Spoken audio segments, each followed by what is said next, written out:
Bom dia, pessoal, tudo bem? Bom, para mim é um grande prazer voltar ao Congresso de Governança nas Aquisições, certamente o maior congresso sobre o tema do Brasil, e nós esperamos, como bem mencionou o Renato, que esse congresso se perpetue não só na agenda nacional, mas também se agigante no número de participantes. Como a maioria de vocês participa pela primeira vez desse evento, e talvez boa parte de vocês nunca tenha me ouvido falar, eu vou começar a minha exposição, não sem antes agradecer mais uma vez o convite, vou começar a minha exposição falando sobre uma história de um pedagogo curitibano que chama Ney Lobo, que diz que numa das suas expedições para a África, descobriu uma tradição de caça a leopardos. Ele não entendeu o porquê daquela tradição e se pôs a caçar leopardos com aquela tribo.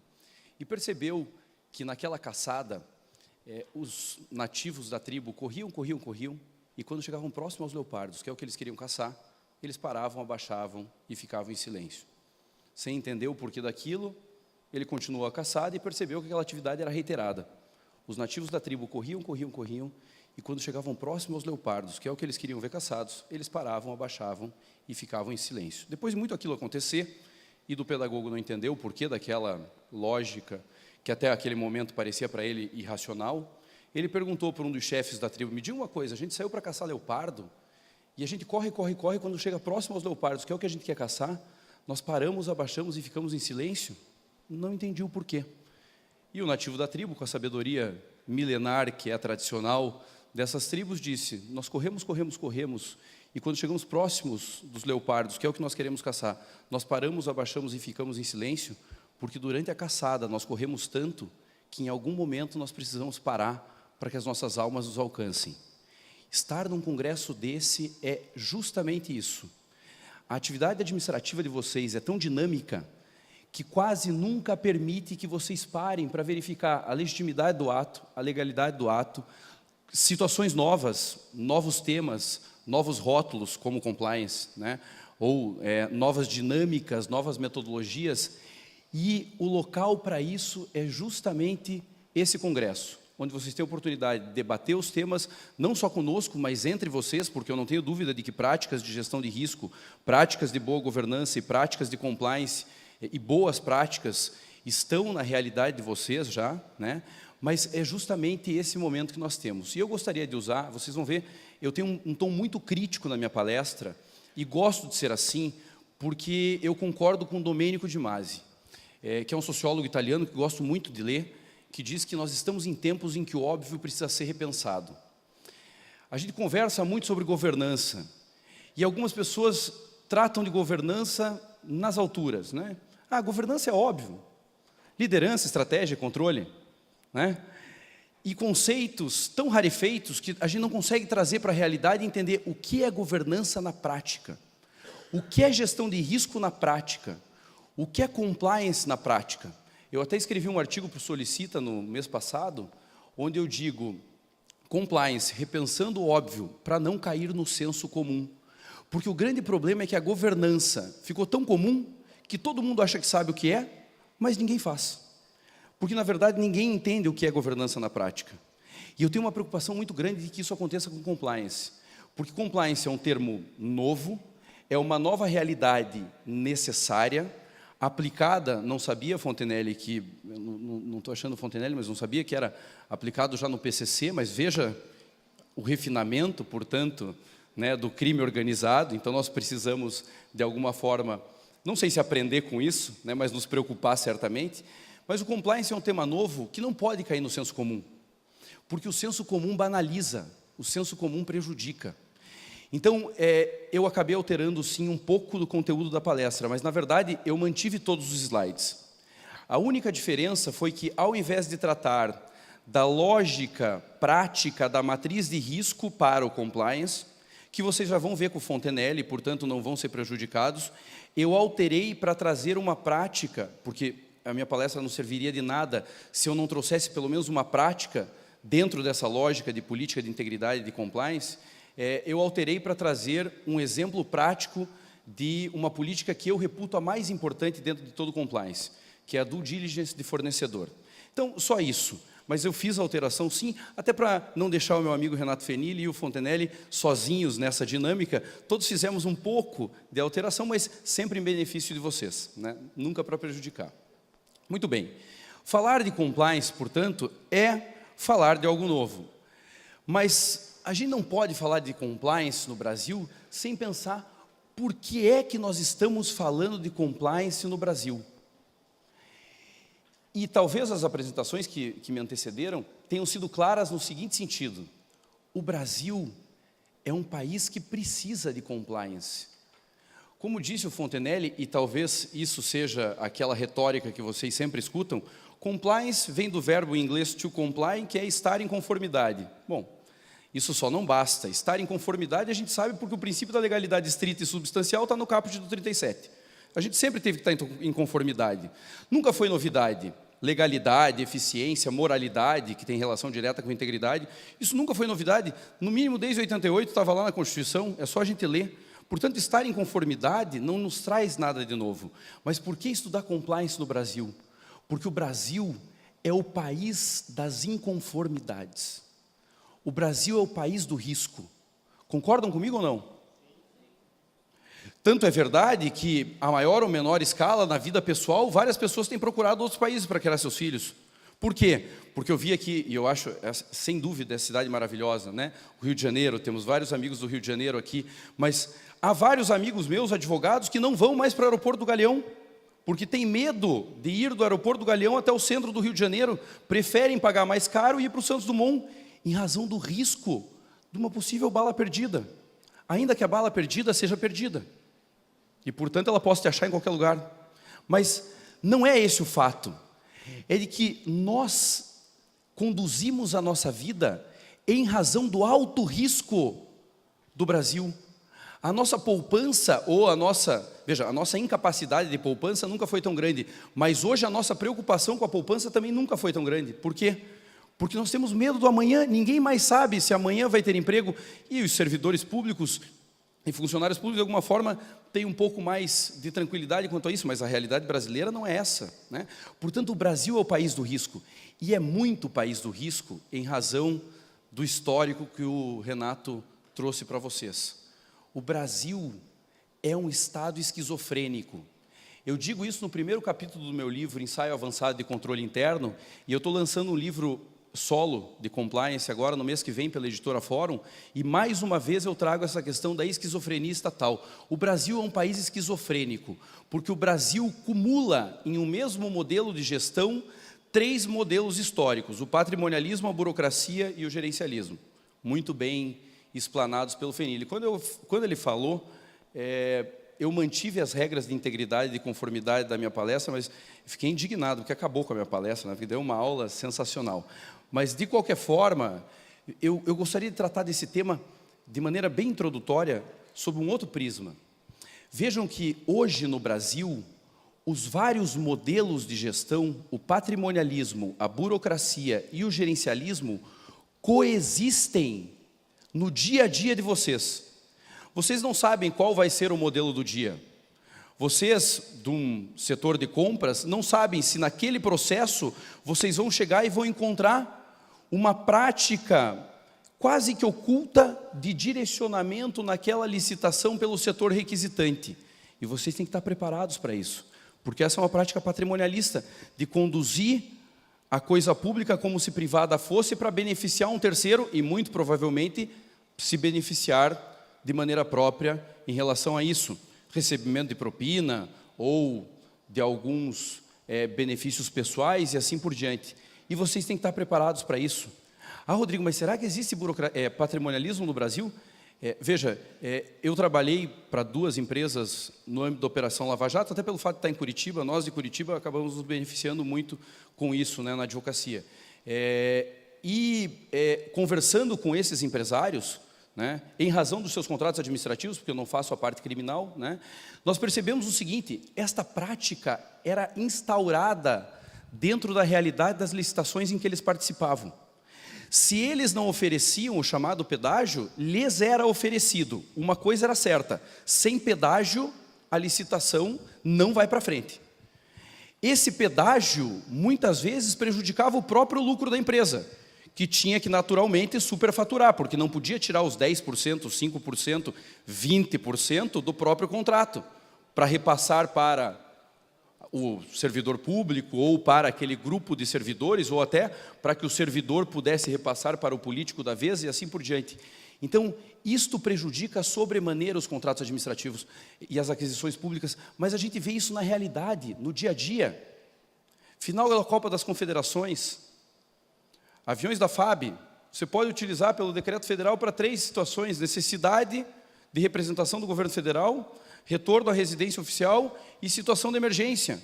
Final da Copa das Confederações é alguma delas? Não. E mesmo assim, determinado ministro utilizou, passa no free shop, voltando de Buenos Aires, gosta de um perfume, e ao invés do cartão pessoal, passa o cartão corporativo.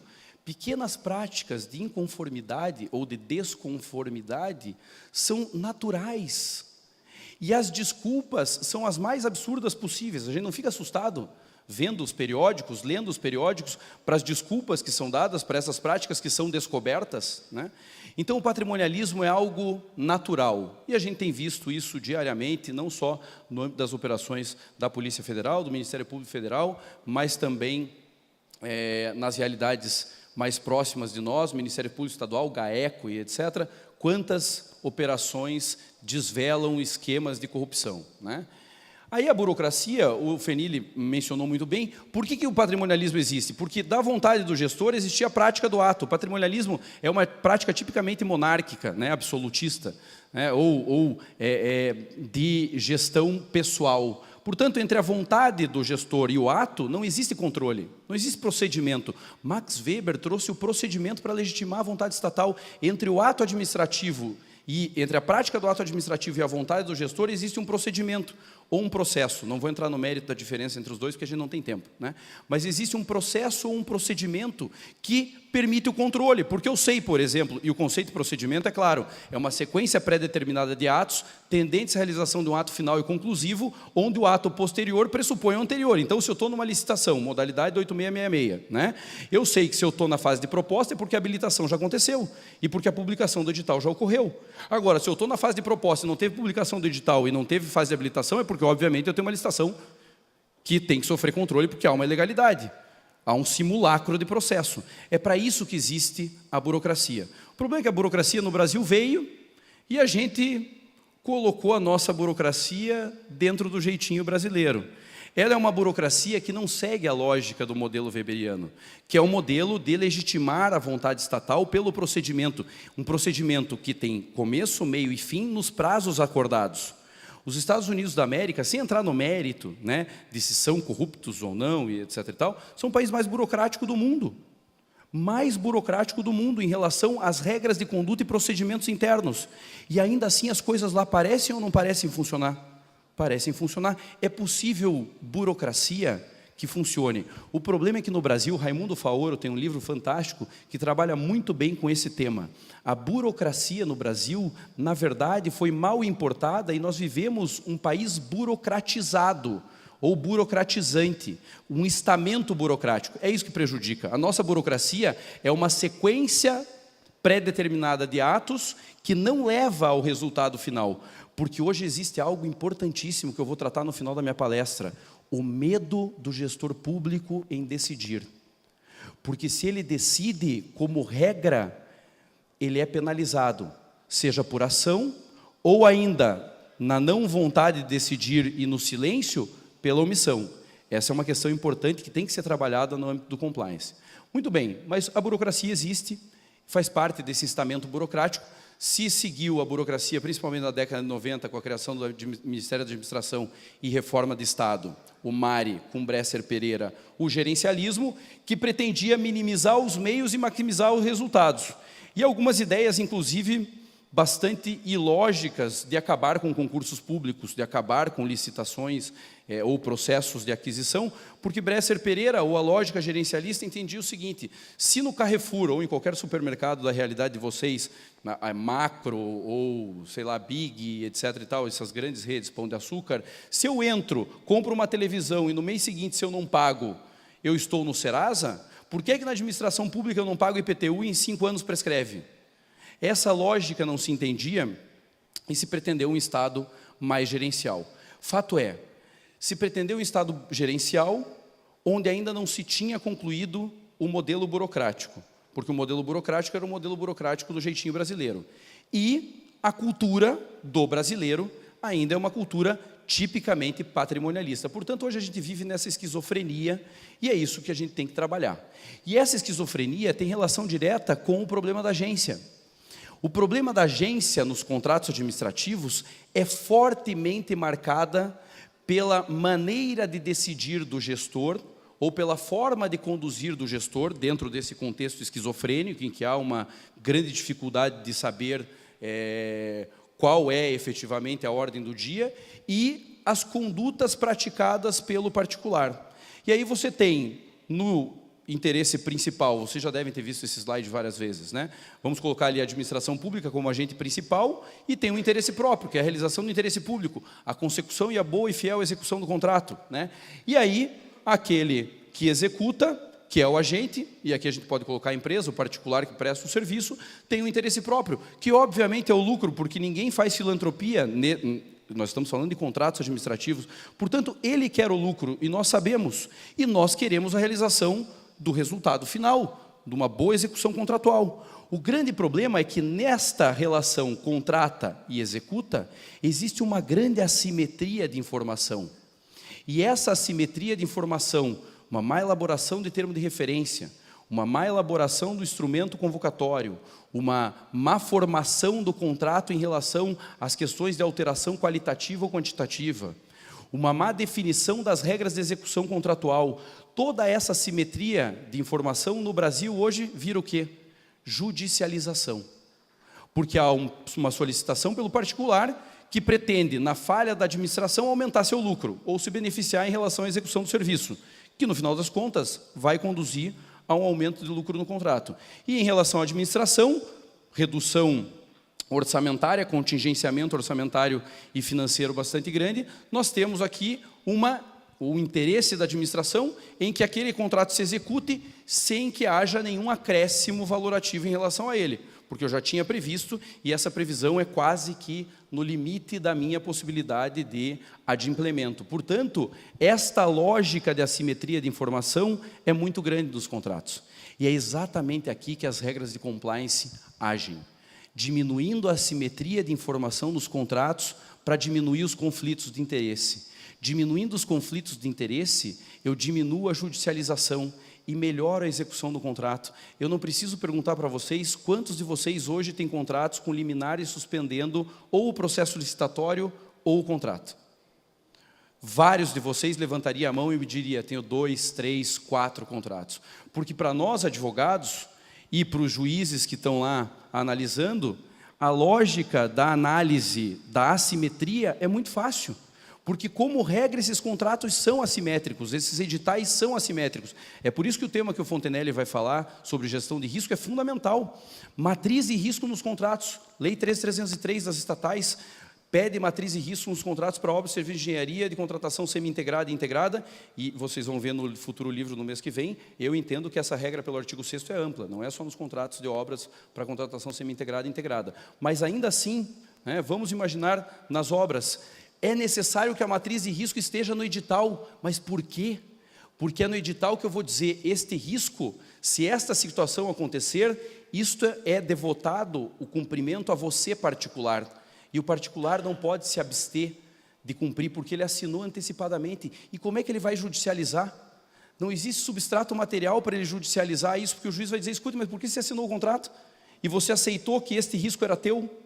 Ai, desculpe, eu não vi. Não, não existe, não vi. Então você reduz a judicialização.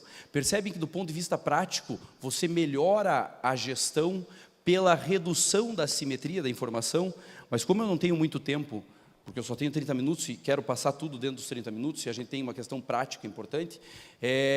Algo importante que foi mencionado, tanto pelo Renato quanto pelo Rodrigo, é o aculturamento para o compliance. Muitos de vocês me procuram e a gente acaba conversando e dizendo, poxa, Rodrigo, mas nem controle interno a gente tem direito? Como é que a gente vai começar agora uma nova área de gestão de risco, uma nova área de compliance? no fundo, não se assustem, porque o artigo 70 da Constituição, quando trata lá dos sistemas de controle interno, e eu tenho um artigo que vai ser lançado agora no Congresso Brasileiro de Administrativo, que eu escrevo sobre isso, o artigo 70 da Constituição, ele já engloba a lógica de gestão de riscos e de compliance. Portanto, é tudo segundo a linha de defesa, de acordo com o Instituto Internacional de Auditoria. Controles internos, compliance, gestão de riscos, tem toda uma mesma lógica. A grande diferença é onde nós vamos alocar e quem é que vai fazer cada uma das atividades, né? Mas esse é um tema também que demandaria muito mais tempo. Mas, em relação à questão da importância do compliance, o compliance se justifica ainda que incipiente. Rodrigo, eu não tenho nenhuma regra de compliance, eu só tenho um código de conduta. Já tem muito. Dan Ariely, que é um teórico da irracionalidade, eu não sei se vocês já tiveram a oportunidade de ler, tem um livro dele que chama A Mais Pura Verdade sobre a Desonestidade. Dan Ariely, estudando a irracionalidade, por que ele estudou a irracionalidade? Porque ele queimou, acho que mais de 70% do corpo dele na adolescência e ficou vários longos anos no hospital fazendo tratamento. Todos os dias ele pedia para a enfermeira tirar os curativos devagar. E durante os longos anos que ele ficou no hospital, nunca, em nenhum momento, a enfermeira tirou o curativo devagar. Mesmo que ele pedisse antes de cada troca de curativo para ela tirar devagar. Quando ele saiu do hospital, ele falou, não é possível. Essa enfermeira e as outras que passaram por aqui, todas eram irracionais, nenhuma delas queria reduzir a minha dor. O que elas queriam era reduzir a dor delas antes. E ele começou a estudar a irracionalidade. Foi para o MIT, hoje ele é professor titular do MIT, e no MIT, ele estudando a corrupção, disse, a corrupção também é racional. Todos nós temos desvios éticos, todos. Eu tenho, Rodrigo, você tem, Fenili, você também, que é um ultramaratonista, tem desvio ético. Todos temos desvios éticos. A grande diferença entre nós e aqueles que permitem que esses desvios éticos sejam ressaltados é a forma como nós entendemos o compliance, ou o controle, ou a conformidade.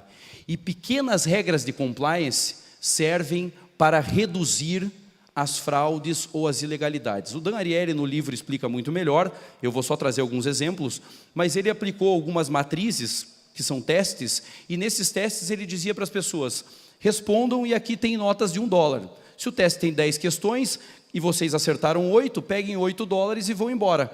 E antes de ir embora, podem picotar o seu teste no picotador de papel. Era isso que foi proposto, e as pessoas picotavam o seu teste e pegavam 8, 7, 5, $10 e iam embora. Só que ele alterou o picotador de papel. E ele conseguiu ver a resposta dos testes dessas pessoas. E ele percebeu o seguinte, boa parte dessas pessoas, a grande maioria dessas pessoas, sem nenhum tipo de conformidade ou de regra de controle sobre as pessoas, delinquia. E daí ele disse o seguinte, boa parte de nós, ou a grande maioria, tem realmente desvios éticos. E delinquia, mas delinquia por pouco. Dizia que acertou 7, quando na verdade acertou 6, para pegar $1 a mais. É a conta da Coca-Cola, que na padaria esquecem de cobrar e você diz, mas olha o tamanho dessa padaria, eu não vou voltar lá. Né? E acaba deixando, porque é muito pouco. Só que a gente se esquece que do pouco se faz o muito. Pouquíssimas pessoas sem controle delinquiam muito, erravam todas e pegavam $10. Pouquíssimas pessoas tinham grandes desvios éticos. Mas o que importa desse teste do Dan Ariely? Ele comprova que com o mínimo influxo de controle ou de compliance, você consegue minimizar as fraudes. Ele dizia o seguinte, em outros testes que aplicou, pessoal, mesma capacidade, mesma turma, mesmo tudo. Respondam os testes, só o seguinte, esse teste está sob a verificação do código de conduta do MIT, que nunca existiu, nunca ninguém tinha lido, porque não existe. Ainda sem existir, aquele grupo delinquiu menos, porque só de imaginar que pode ter um código, ele já não cometia um ilícito. Dizia Dan Ariely, respondam o teste, mas pensem no que tua mãe ia achar. A última pessoa que em tese você quer decepcionar é a tua mãe, pelo fato de você não querer, se reduzia a capacidade de fraude. Ainda que a pessoa não tivesse nenhuma religião, responda o teste, mas se lembrem dos 10 mandamentos. Qual é o primeiro 10 mandamentos de um dos 10 mandamentos que vem na cabeça? Não roubarás. E aí a pessoa delinquia menos. Então ele começou a comprovar que a corrupção era racional. E aí tem essa pesquisa foi até meio repassada pelo Licurgo, que é um conselheiro do Tribunal de Contas, eu sempre gosto de referenciar, né? Uma pesquisa do Banco Mundial que mostra, ó, o que você faria com o envelope cheio de dinheiro. Eu coloquei uma mala, porque no Brasil o envelope não está mais na moda, né? O que você faria com a mala cheia de dinheiro? Se não houvesse nenhuma possibilidade de descoberta do fato, entendam, você sabe quem perdeu. Senão vale aquela frase, achado não é roubado, quem perdeu é relaxado. Nesse caso não vale, né? Porque você sabe quem perdeu. O que você faria? Vamos colocar lá $500 mil numa mala. Interessante? Muda a vida? Bacana, né? Dá para comprar um bom apartamento, um bom carro, né? E conduzir uma boa poupança, né? O que você faria com essa mala cheia de dinheiro? 17% ficariam com o dinheiro. 17%, portanto, estão naquele nível em que o Dan Ariely verificou que se não houver controle, você com grande desvio ético vai delinquir. 33% devolvem o dinheiro. Então, um terço dos pesquisados devolvia o dinheiro. Portanto, veja, este um terço está naquela grande parcela de pessoas que têm pouquíssimos desvios éticos, né? E que, portanto, tendem a não delinquir em frente a uma situação de desconformidade. Mas 50% ficam indecisos e vão pensar durante a noite. Esses 50% sofrem um influxo muito grande quando há controle. Primeiro, nos que têm grandes desvios éticos, se você colocar só 30% de controle, reduz de 17% para 4%. No âmbito pesquisado, houve uma redução de 325% das fraudes, ou dos desvios éticos. 74%, mais do que 2/3, acabam não delinquindo, e só 22% ficam indecisos. Portanto, a importância do compliance existe, ainda que eu não aplique o compliance na integridade. Rodrigo, eu não tenho condições de aplicar compliance na integridade, eu só consigo fazer o código de ética e o código de conduta. Já é alguma coisa, tem que começar, não dá para deixar de fazer. Porque essa pesquisa e o próprio Dan Ariely, no livro, comprovam que existe efetivamente uma tendência à diminuição das fraudes e dos desvios éticos se a gente colocar regras de controle e conformidade, portanto, regras de compliance. Mas o que é um programa de integridade, o que é o compliance? E aí eu começo criticamente a analisar o tema. Programa de conformidade, ou programa de integridade, ou compliance, a diferença conceitual é muito tênue entre os dois, né? Em que compliance é gênero e programa de integridade é espécie, mas a lógica do programa de integridade e do programa de compliance, ela vem do verbo em inglês to comply, que é estar em conformidade. Mas eu já disse para vocês que estar em conformidade a gente sempre teve que estar. Então, o que efetivamente tem um código, uma política de integridade e uma política de compliance? Principalmente, valores. Na administração pública, isso se sobressai de uma maneira bastante acentuada. Nós estávamos conversando ontem e o que me indigna é esse gap, essa distância muito grande ainda entre a administração pública, principalmente a administração pública direta, ou ainda aquelas vinculadas à administração indireta que sofrem um influxo muito grande da lógica de regime de direito público, autarquias, né, principalmente, da distância que há para as empresas estatais, que já estão num outro patamar em razão da 3303, há 2 anos, né, ao menos, e das empresas que estão no setor privado, né? Portanto, esse gap, esse distanciamento de valores é algo extraordinário. Um programa de integridade, um programa de compliance, primeiro que, historicamente, eu não vou entrar muito no mérito, mas eles decorrem do FCPA, das regras da OEA, da OCDE, da ONU em 2003 e do UK Bribery Act, que é a lei antissuborno inglesa. Basicamente, no Brasil, a lei anticorrupção se serviu do FCPA, que é a lei anticorrupção norte-americana, e do Bribery Act, que é a lei antissuborno inglesa de 2010.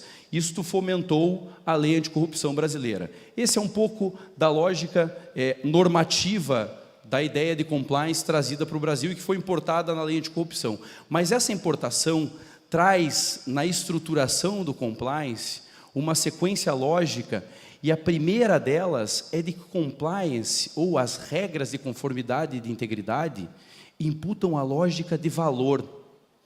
E o distanciamento existente hoje dos valores da administração pública e que não decorrem de vocês, profissionais, mas daqueles que ocupam a alta cúpula, porque um dos grandes instrumentos, quem já está lendo sabe, um dos grandes instrumentos transformadores do compliance é o Tone from the Top, que vem, o exemplo vem de cima, né? Portanto, a alta administração daquela empresa privada quer implementar, vai implementar, dá exemplo, altera a cultura pelo exemplo. Eu tenho ficado indignado e cada vez mais indignado quando eu sou chamado por alguns diretores, seja de estatal, seja secretários, principalmente secretários vinculados à alta administração de governos estaduais, ou ainda para conversar com ministros, secretários executivos dos ministérios, e eu vejo uma prática patrimonialista instaurada que não altera e nem vai alterar, e nós vamos poder discutir isso durante anos, e se isso não mudar, o Brasil não muda, que é o seguinte: se eu chego num cliente privado para implantar um programa de integridade do começo ao fim, quando eu vejo a secretária na recepção do prédio, eu olho atrás dela e atrás dela tem valor, missão e propósito da entidade, né? Ou missão, valores e a própria lógica que a entidade quer alcançar, visão da entidade. Então, missão, visão e valores são algo natural nas empresas privadas. Pode ver. Se você vai em um grande grupo brasileiro, ainda que brasileiro, mas que tem uma projeção nacional ou ainda multinacional, você vai perceber que na secretária, atrás da cabeça dela, tem a missão, a visão e os valores da empresa. E aí você sobe na sala do diretor-presidente e atrás dele tem missão, visão e valores da empresa. E eu tenho ficado constrangido quando eu entro nas administrações públicas brasileiras e atrás da cabeça do secretário eu vejo a foto de quem colocou ele ali. Enquanto o Brasil não mudar, e esta é uma prática que é patrimonialista e que dá o tom da conversa dentro do Brasil, este país não muda. E nós vamos ter congressos desse e nunca mais vamos conseguir alterar a realidade, ainda que nós queiramos. Portanto, enquanto a foto não cair, o Brasil não muda e o compliance não se instaura. Obrigado. Mas além dos valores, é necessário que se tenha um bom código de conduta e um bom código de ética, mas não só isso. Compliance vai muito além disso. A ideia de compliance traz estruturação da área, desenvolvimento de canais de comunicação, comitês de integridade e ética, capacitação e treinamentos, background check de fornecedores, que a gente vai ver um pouco, terceiros, procedimentos do due diligence, gestão de riscos, dentre outros. Portanto, o que eu tenho na lógica, para eu ter um bom compliance, um bom programa de integridade, eu tenho que ter, e esta regra aqui é repassada, né, Fontenelle, pela própria CGU, os pilares de um programa de integridade, eu tenho que ter plano de comunicação inicial, que vem da alta administração e que dá o tom da conversa, eu tenho que ter identificação das normas e de processos relevantes, código de ética, código de conduta e o que eu vou trabalhar sobre eles. Tenho que ter um bom desenvolvimento de matriz de risco, portanto, uma matriz de risco. E aqui é interessante, nesse novo livro que eu tenho trabalhado, o livro do Fontenelle é sensacional, eu não sei se vocês já tiveram a oportunidade de ler, mas é um livro que chama Implementando os Riscos na Administração Pública, né? É um livro sensacional, recentíssimo, que vai trazer toda a metodologia de identificação do risco, avaliação, tratamento, a ideia de matriz, muito interessante, né? Nesse livro que eu estou lançando, eu vou trazer 3 tipos de matriz, porque dentro de um programa de compliance, a matriz não é só uma matriz contratual, ela é uma matriz de integridade. Então vai ter uma matriz institucional de integridade, uma matriz de gestão do contrato, que é a matriz pretendida pela IN5 de 2017, e uma matriz contratual, que é a matriz pretendida pela 13303. Todas essas formas e metodologias de gestão de risco, e o doutor nisso está ali, todas essas formas e metodologias são diferentes. As matrizes não podem ser iguais, então tem que se trabalhar com processos específicos. Para além disso, canais de comunicação e de denúncia, que não são as ouvidorias que nós conhecemos hoje, porque boa parte das ouvidorias não tem uma política de proteção ao denunciante, e essa é uma política necessária para um bom programa de compliance. Então eu tenho que ter uma política de proteção ao denunciante e que garanta a confidencialidade da minha denúncia e proteção ao denunciante, isso quase não se tem hoje. Capacitação e treinamento, que obviamente é o que a gente tem buscado hoje em dia. Mas eu disse para vocês que eu não queria uma palestra que fosse retórica.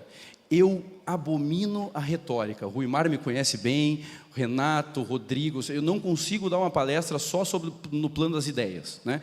Então, dentre tantas políticas que eu poderia trazer para vocês, política de partes relacionadas, segregação de funções sensíveis, relacionamento com agentes, recepção de denúncias, brindes, doações, patrocínios, gestão de risco, consequências, todas essas políticas são políticas necessárias para um bom programa de compliance. A gente não tem tempo de falar sobre cada uma delas aqui, então eu vou trazer para vocês uma política de due diligence de fornecedor. Percebam o seguinte, quando vocês contratam com o fornecedor determinado objeto, vocês obviamente, se tem um bom plano de gestão de risco, vocês já classificaram aqueles objetos que são mais importantes, eu diria essenciais para o funcionamento do órgão de vocês, e esses objetos essenciais para o funcionamento do órgão de vocês não podem sofrer nenhum influxo negativo. Se atrasar prazo, tem que prorrogar por emergência. Risco porque o Tribunal de Contas está de olho. Se eu não conseguir concluir com um bom fornecedor o meu processo, esse fornecedor, durante a execução do contrato, vai prejudicar o andamento do contrato, não vai executar bem, vai inexecutar, vou ter que sancionar. Sancionando, eu perco o fornecedor, o contrato foi mal executado e eu tenho que recontratar, até fazer nova licitação, nova emergência, TCU, TCE em cima. Portanto, veja que quando eu faço a minha classificação de níveis de risco, e nessa classificação, e aqui eu estou fazendo um corte metodológico, eu consigo chegar em 10 fornecedores de serviços essenciais ao meu órgão, e que tem um nível de risco extremo, porque se qualquer coisa acontecer naquele contrato, eu posso ter problema de execução contratual, e a única coisa que eu não quero é que esse contrato tenha problema de execução contratual. Então, além de fazer o planejamento preventivo, eu também tenho que colocar esse fornecedor no nível de risco extremo e estabelecer as minhas políticas de contingência, caso eu tenha um vício naquele possível contrato.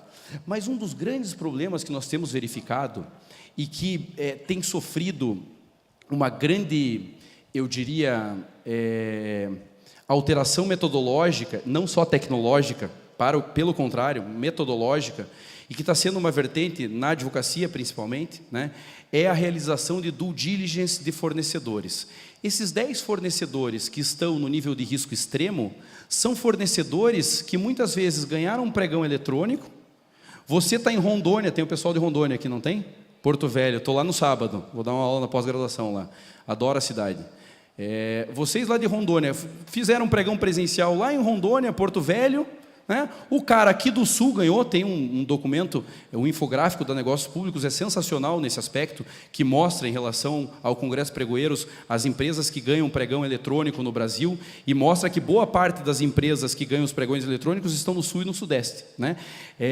Esse infográfico traz uma realidade interessante. O pessoal lá de Rondônia, de Porto Velho, contratou com uma empresa aqui no Rio Grande do Sul, né? E não sabe se essa empresa existe, se essa empresa é qualificada, se essa empresa faz parte de um grupo econômico que está envolvido na Lava Jato. Ah, Rodrigo, mas para que eu quero saber disso? Bom, peraí, a gente quer conformidade ou não? A gente quer saber o risco reputacional. O risco reputacional é assustador de uma entidade, e a gente não pensa nisso. Muito provavelmente, Fenile, porque não há competição, e aí o meu risco reputacional pouco importa. Mas veja, se uma licitação de vocês, em razão do envolvimento daquela empresa toda, vai para o Fantástico, você pode ter o contrato suspenso. Há um exemplo desse em Curitiba. A Prefeitura de Curitiba, há tempos atrás, por um problema que aconteceu numa reportagem do Fantástico, sobre a máfia dos radares no Mato Grosso do Sul e no Rio Grande do Sul, de duas empresas, como aquela empresa estava envolvida nos radares de Curitiba, o prefeito anterior, inclusive o Tribunal de Contas está em cima disso lá em Curitiba, o prefeito anterior simplesmente rescindiu o contrato, do dia para a noite. E Curitiba ficou sem a administração de radar ou a gestão de radar. Daí você vai dizer, mas não tem que dar ampla defesa e contraditório? Tem, mas o risco reputacional foi tão grande, porque o Fantástico tem tanta influência na cabeça do eleitor, que o prefeito, sem pensar, preferiu rescindir o contrato.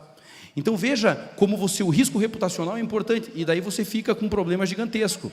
Tem que mudar a gestão dos radares, como é que fica? A empresa entrou com uma ação milionária contra o município para pleitear não mais a caducidade, mas sim a encampação da concessão, ou seja, ficou uma briga jurídica que vai demorar anos, que o Tribunal de Contas do Paraná, que está aqui representado, está acompanhando, mas risco reputacional, e ninguém se preocupa com a empresa que ganhou. Então é necessário que vocês tenham due diligence de fornecedor. Como é que se faz uma due diligence de fornecedor? Veja, aqui, pessoal, eu não estou trazendo nada... veja que essa é uma due diligence que nós fizemos recente, agora, na semana passada, no escritório, mas eu só trago para vocês a metodologia, tirando as empresas, mas trazendo um pouco do racional. Vou encerrar, juro. É que eu preciso falar disso.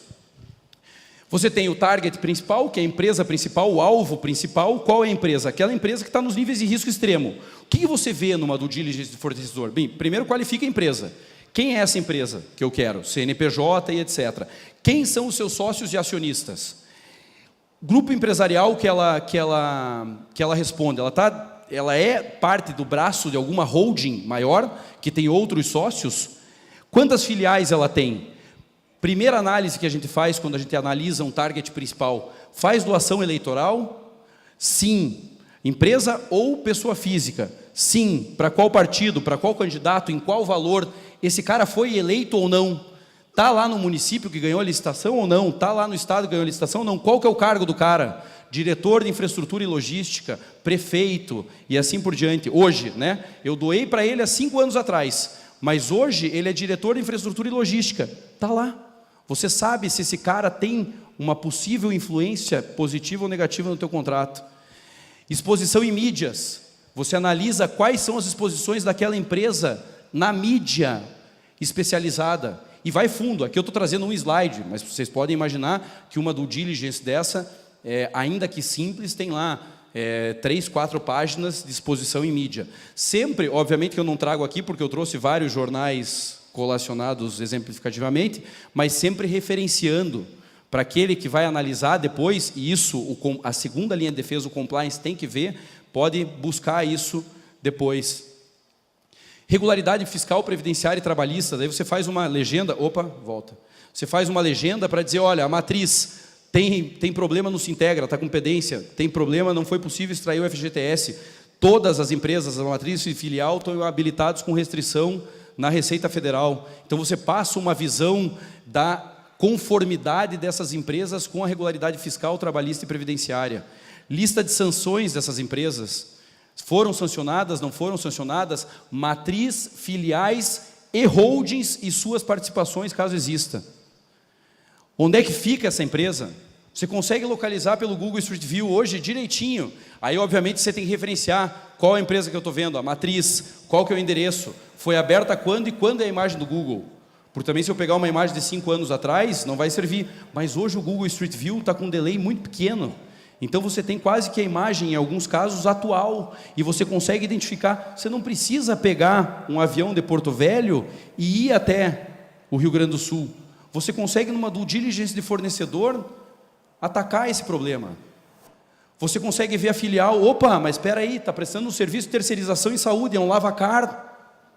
Você consegue ver, inclusive, se aquelas empresas que são filiais, em relação às imagens que foram conseguidas, são empresas que são adequadas à prestação do serviço, se a empresa existe ou se é uma empresa de fachada, como é o caso, né?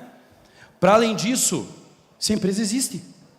Porque muitas vezes o endereço fornecido sequer alberga qualquer empresa. Veja, eu só mudei as imagens, friso para vocês, essa é uma due diligence feita na semana passada, e nós encontramos exatamente esses casos, uma empresa de fachada e uma empresa que não existia, uma filial que disse existir e não existia, e as datas do Google Street View eram bastante recentes. Ainda, outras informações necessárias, foram identificados quantos funcionários na empresa target, naquela que ganhou o contrato, naquela alvo, que tem nível de risco extremo, quantos funcionários, quantos foram identificados que tem no seu quadro de funcionários dessa empresa target, alguma atividade econômica relacionada às atividades exercidas pela empresa target.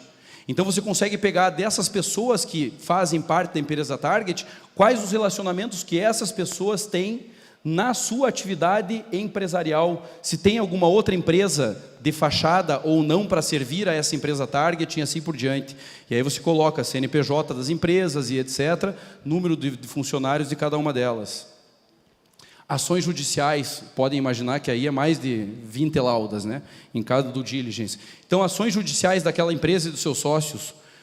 com o resumo dessas ações, e é um resumo para inteligível, né? Não é um resumo com juridiquês. Advogado que trabalha com compliance não pode falar juridiquês, né? Então eu não posso dizer que está embargo de declaração não conhecido. Não, peraí. Mas o que é um embargo de declaração? O que é não ser conhecido? Qual é a lógica? Por que você entrou com embargo de declaração? E assim por diante. Onde que essas empresas estão? Então, a sua matriz e a sua filial. Aí você consegue distribuir no mapa brasileiro, onde tem 2 filiais, 1 filial, 3 filiais, até para você ver o nível de interferência dessas empresas nas licitações. Aí você vai para os sócios dessas empresas e faz a mesma coisa com os sócios. Qualificação, quem são os familiares dessa pessoa?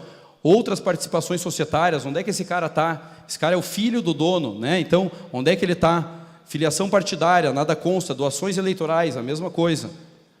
E aí você pega do fulano da Silva, onde é que ele mora? Google Street View, ele deu o endereço dele. Vai ver se ele realmente mora lá. Outro endereço que ele deu, você consegue ver pelo mapa. Exposição desta pessoa física na mídia, já foi envolvido em esquema de corrupção ou não? Quem são as políticas, as pessoas politicamente expostas? Eu não errei. Pessoas politicamente expostas na técnica da due diligence é PPES mesmo, não é X, tá? É a terminologia. Então, pessoas politicamente expostas. Esposa trabalha no Ministério X, é comissionada. O irmão é deputado federal do Partido X. A mãe trabalha na Secretaria de Estado e é comissionada, né? Daí você faz o mapa de relacionamento empresarial. Você mostra para aquele que está para a administração pública, para a estatal ou para a empresa, onde é que está o marido, a esposa na empresa target. As filiais, holding A, o marido é administrador da holding A, sócio administrador da holding B e administrador da filial 1 e sócio administrador da filial 2. É sócio também de uma empresa com o filho, e o filho também está na empresa target, né? Então veja, toda essa relação empresarial você escancara para a administração pública. E vai além. Você pode trazer o relacionamento, não só do marido e da esposa, que são os envolvidos na empresa target, mas dos irmãos da esposa, que estão em outra empresa, por exemplo, em outra filial, e que tem relação direta com o filho e a filha, que também são sócios de outra empresa target.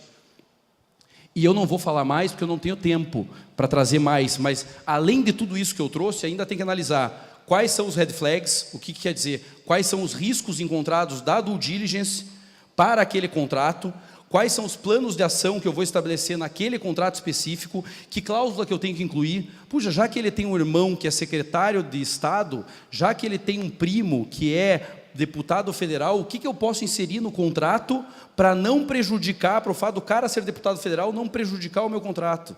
E regras de integridade, regras de relacionamento interpessoal, a análise de risco de compliance, no final dizer, esta empresa tem um risco alto, um risco médio, um risco extremo, um risco baixo, fazer análise daquela due diligence, daquele contrato, os controles preventivos e repressivos e um plano de monitoramento e gerenciamento de riscos. Tudo isso é necessário. O meu tempo já esgotou, Ruimar, me perdoe, mas só para quem for na minha oficina de tarde, eu vou trabalhar com a ideia da teoria dos jogos, porque muito de gestão de riscos se fala da teoria da decisão, mas gestão de riscos não é fundamentada na teoria da decisão.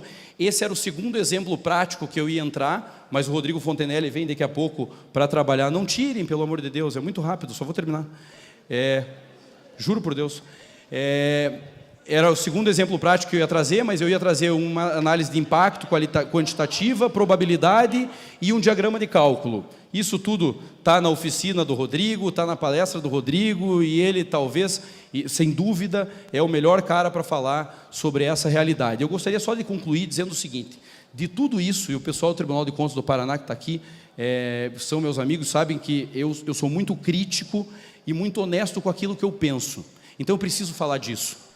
Eu acho que nós vivemos dentro dessa onda da teoria da cegueira deliberada, da omissão imprópria, da delação premiada, um Brasil que tem que ter controle.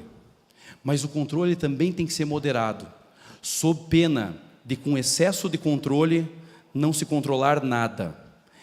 Eu falo da matriz RACE porque, ao final das políticas e dos programas de compliance de integridade com gestão de risco, é necessário se fazer a matriz RACE para que o servidor não seja penalizado por omissão imprópria ou pela chamada teoria da cegueira deliberada. Se a gente for perceber, Hoje nós temos processos de auditorias em contas, ou ainda tomadas de contas especiais extraordinárias, abertas com uma matriz de responsabilidade, se eu estiver mentindo, vocês me corrijam, de mais de 100 pessoas. Mais de 100 pessoas em uma matriz de responsabilidade. Esse é um processo verdadeiro, em que eu tenho 40 e tantos clientes. Numa das reuniões, eu perguntei para um dos clientes, como é que eu posso te ajudar? Porque depois de 2 horas, ele está quietinho no canto. Ele falou, não sei, doutor. Porque eu, na verdade, estava em estágio probatório, fui levado para participar daquela reunião, e como o meu nome constou em ata, porque eu estava aprendendo e porque eu estava ali, eles disseram que eu me omiti impropriamente, porque eu estava presente, e eu estou respondendo pela devolução de não sei quantos milhões de reais, para não tratar do caso concreto, né? Eu moro com a minha mãe, tenho um Palio financiado. Qual que é a minha preocupação? O excesso de controle traz tanta gente para a matriz de responsabilidade que acaba não responsabilizando quem é realmente o responsável. Porque como existe a tal da teoria da cegueira deliberada, em que, e isso é importante para o compliance officer, em que a pessoa que é responsável pelo controle interno, pelo compliance officer, tem que ser segurador universal, tem que saber de tudo a todo tempo, e com a delação, os órgãos de controle e o Poder Judiciário trazem para o processo para ter a delação. Só que entendam uma coisa, para quem é honesto, fazer parte de um processo basta para acabar com uma vida. O reitor da Universidade de Santa Catarina é um exemplo disso. Foi envolvido com o nome em um esquema de corrupção e, ao não saber como contar em casa, se matou antes de chegar em casa. Compliance deve ser feito. É preciso se repensar o óbvio, sem dúvida, mas com responsabilidade. Obrigado.